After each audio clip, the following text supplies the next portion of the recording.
and welcome.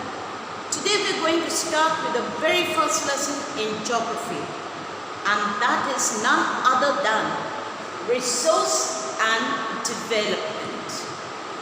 Now when we come to this particular topic, resources, let us first discuss what are resources.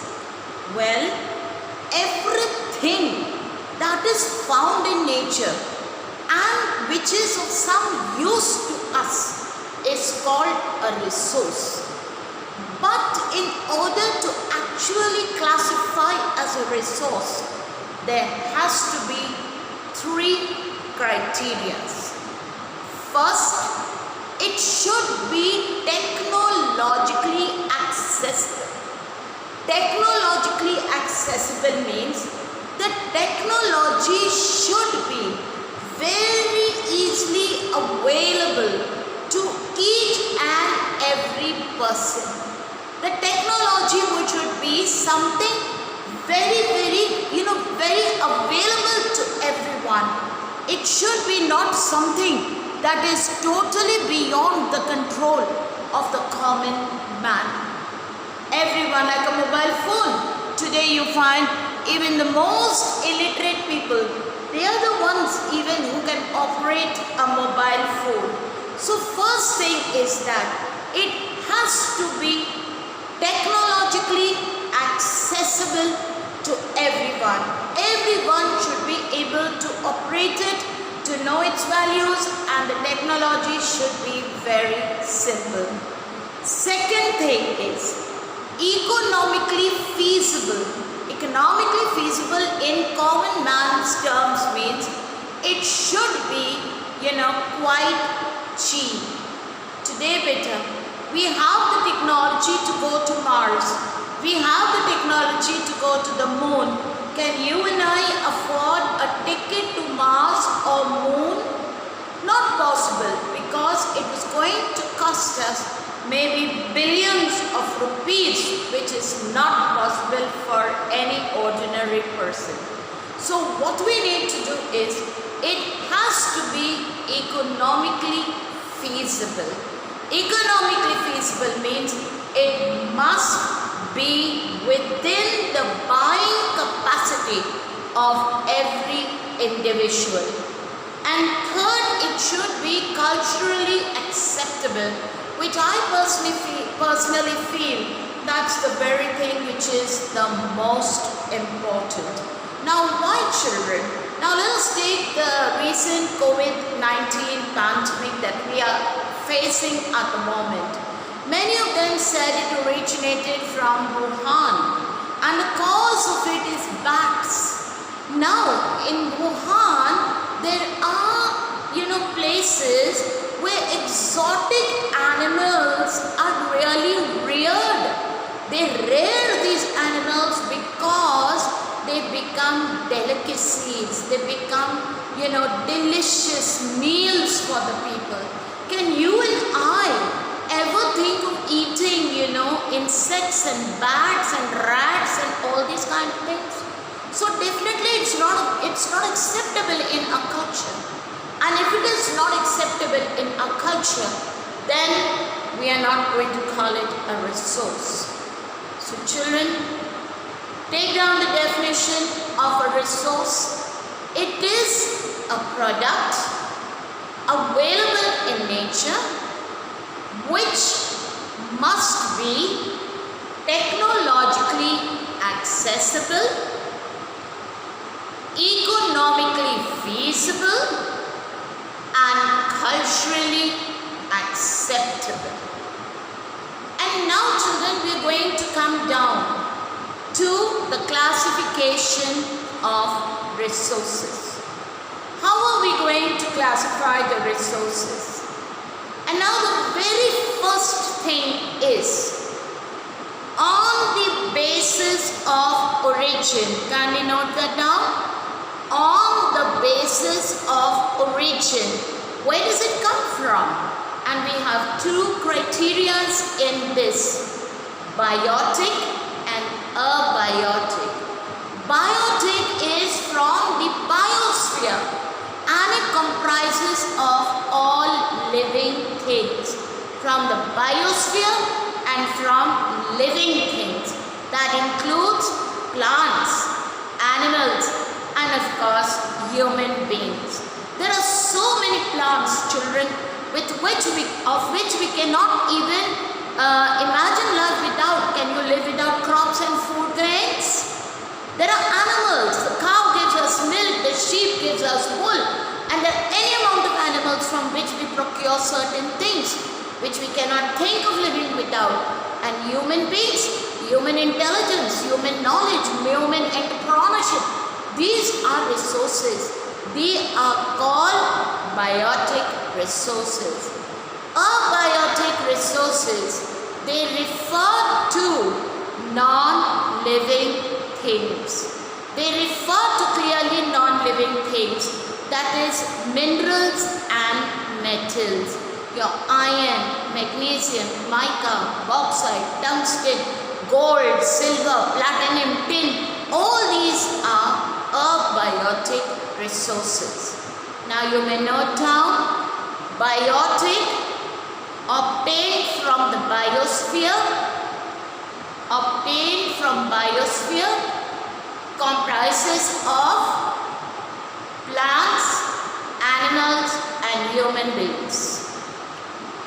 Abiotic, what we procure from non-living things. What is procured or composed of non-living things. Example, minerals, metals, rocks, etc. Now the number 2 is on the basis of exhaustibility. Kindly note down. What does exhaustibility mean? On the basis of exhaustibility means that particular resource is over fast, or once it is over, you will never be able to procure it again. How fast is it exhaustible? There are two aspects, renewable and non-renewable. Renewable resources are those, every year they are replenished. For example, every year it is going to rain, and every year the rivers are going to get full of water, and with that water we are going to do irrigation, we are going to generate hydroelectricity, we are going to grow crops, we are going to use them for multi-purpose projects. Take for instance a forest. It's definitely renewable. But let me ask you a simple question. You have been using textbooks from your time your LKG till today. Do you realize how many trees are cut down to make paper?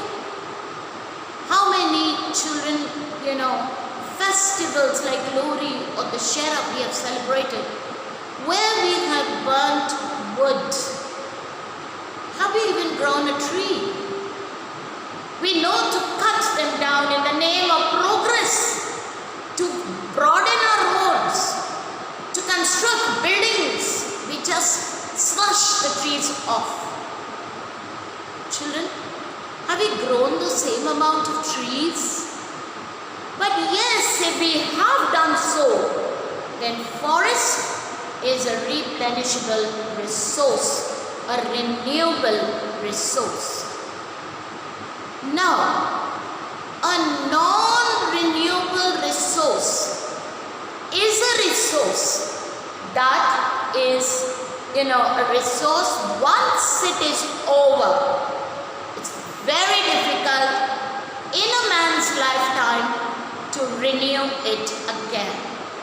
Let me give you an example. Once we take out, children, iron from the ground, we use that iron. How long is it going to take for iron to be formed back into the earth? Let's say all the minerals.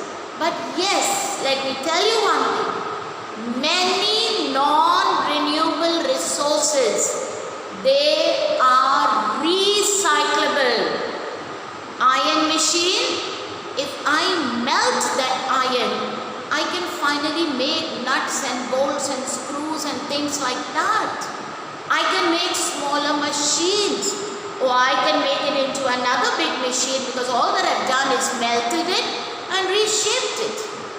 But if I talk about fossil fuels like coal, petroleum, once used, is unrecyclable.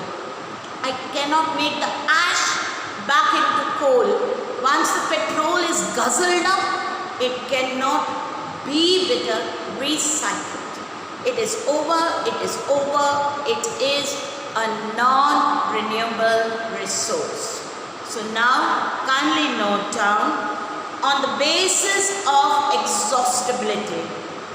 Number one, renewable. Resources that can be renewed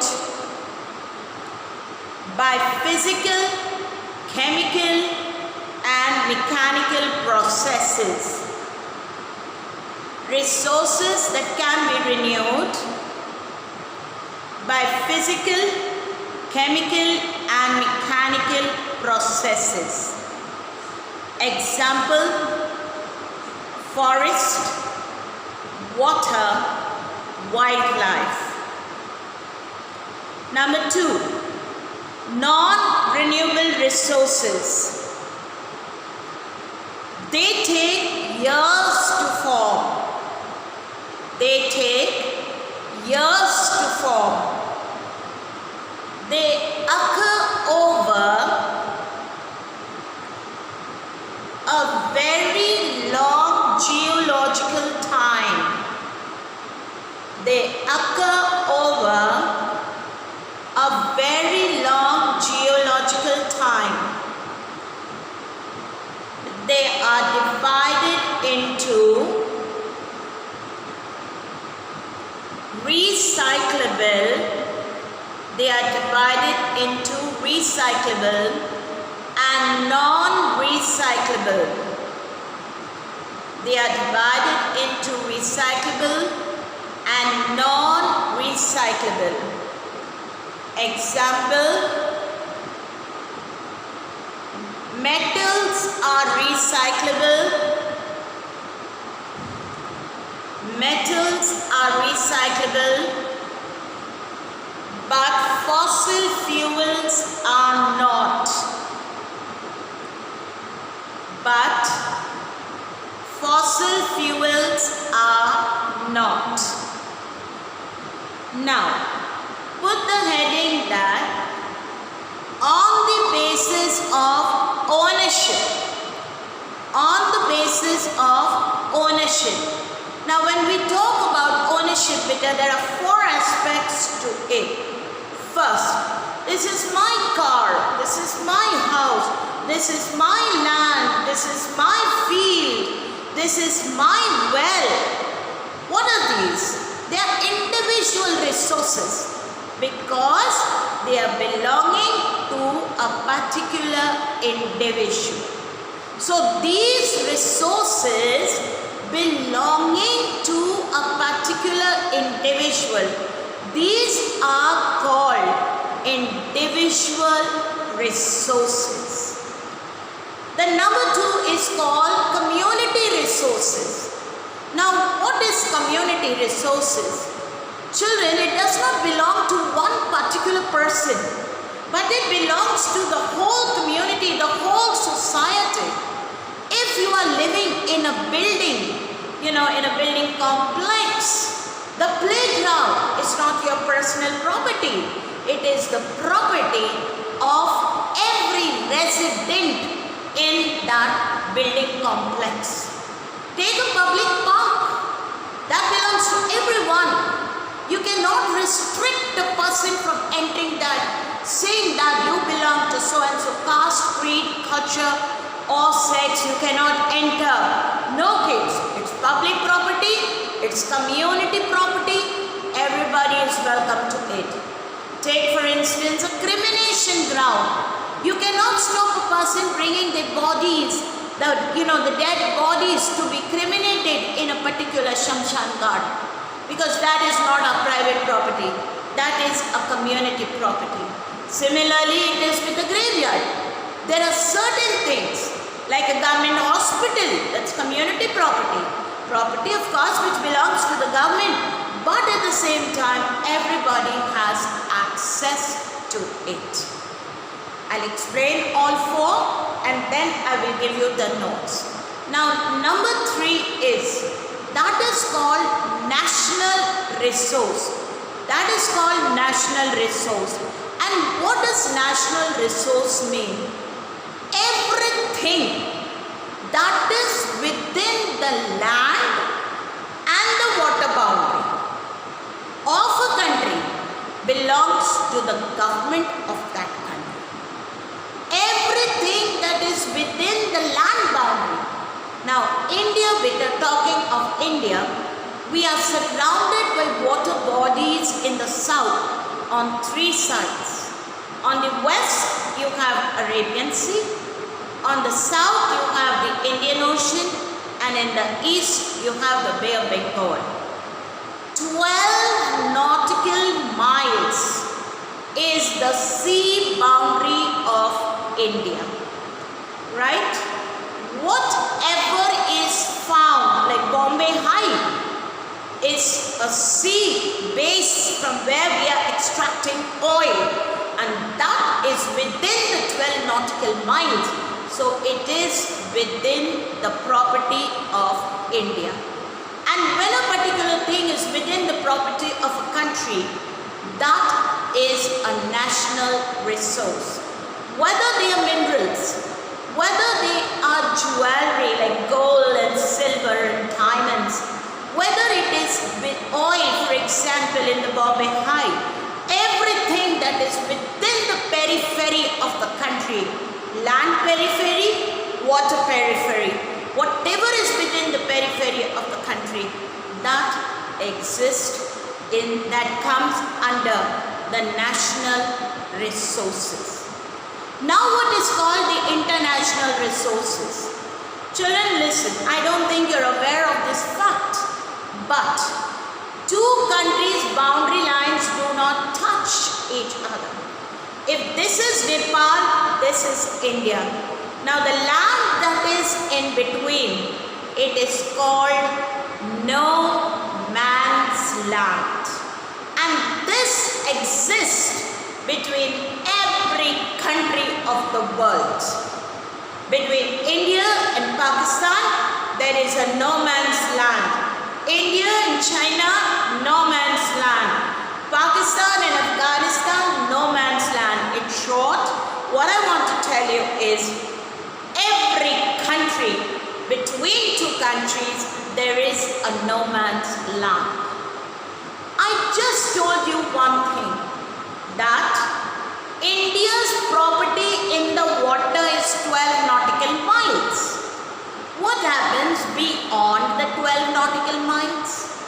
Right from the 12 nautical miles till Antarctica, on one side the Atlantic Ocean, one side the Antarctica Ocean, the Pacific Ocean, who does this belong to?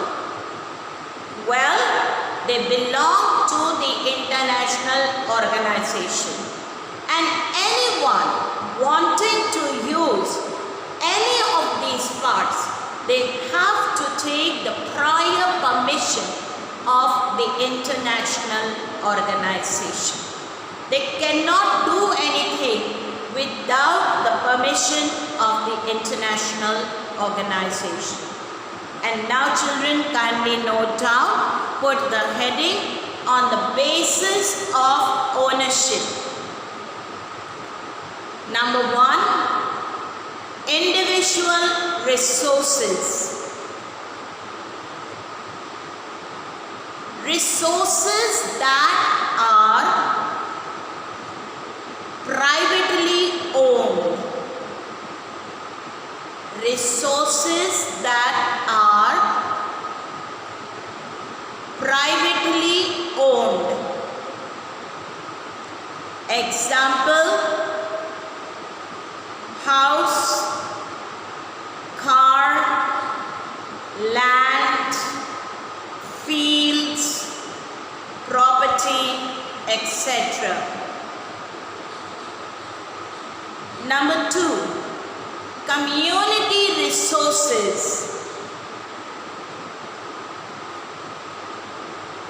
owned by all the community members, owned by all the community members. Example, playing grounds, public parks, burial grounds, etc. Burial grounds, etc. Number 3, national resources. Number 3, national. All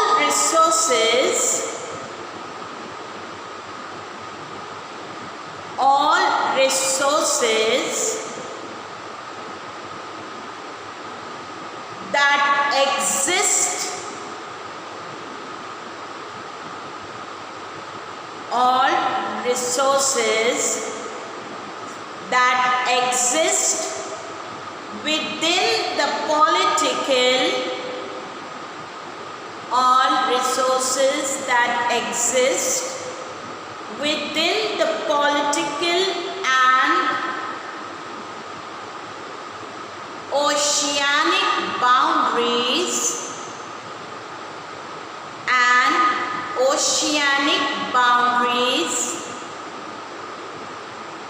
belong to the nation.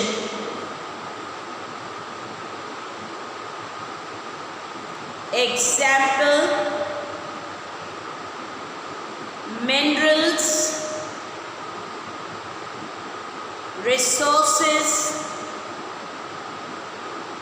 forest, wildlife, etc. Forest, wildlife, etc.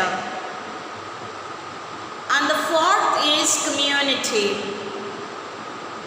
The fourth is international. Fourth is international.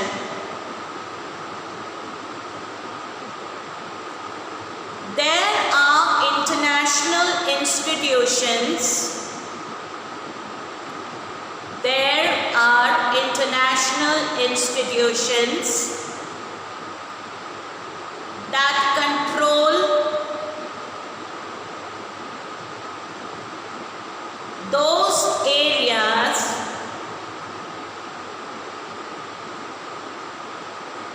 that do not belong to any individual country.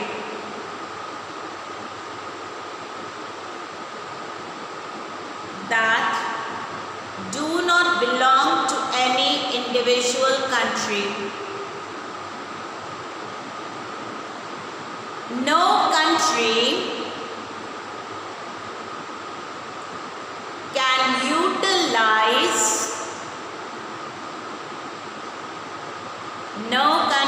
can utilize these areas without prior permission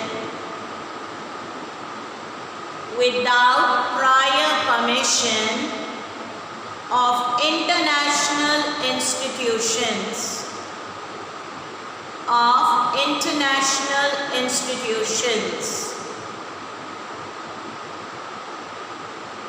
Now children, I'm ending this lecture here.